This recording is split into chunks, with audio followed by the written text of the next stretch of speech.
Welcome to our channel. Today we how to uninstall PostgreSQL on Debian VPS. To uninstall PostgreSQL from your Debian VPS, start by accessing your server via SSH. Use your preferred terminal and input the SSH command followed by your username and server IP address. After logging in, verify the PostgreSQL version currently installed. Execute the command psql version to check the installed version. Next, stop the PostgreSQL service to ensure it is not running during uninstallation.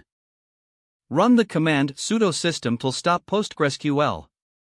Proceed to remove the PostgreSQL package using the package manager. Enter the command sudo apt-get purge remove PostgreSQL*. This command will remove the PostgreSQL packages and their configuration files.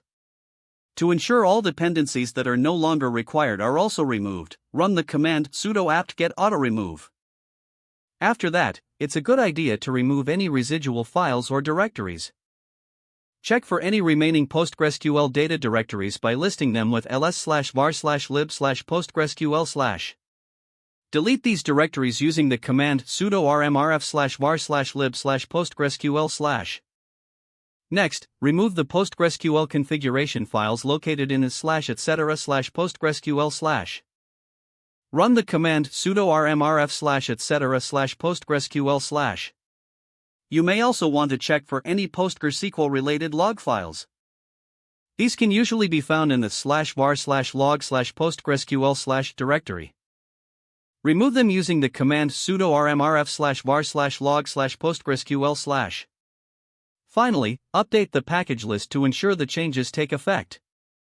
Execute sudo apt-get update to refresh the package database. Congratulations! You have successfully uninstalled PostgreSQL from your Debian VPS cleanly. If the page does not load, refresh the browser or try again in a private or incognito window. Make sure you are using the correct email address, then retype it carefully to avoid small typos. If your password is not accepted, use the reset option and create a new strong password you can remember. Check your spam folder for verification or security emails, then complete any requested confirmation steps. Enable two-factor authentication if available to improve account security and reduce unauthorized access risk. After signing in, review your profile details so your contact information and settings are accurate and current. Don't forget to like this video and subscribe to our channel for more step-by-step tech guides.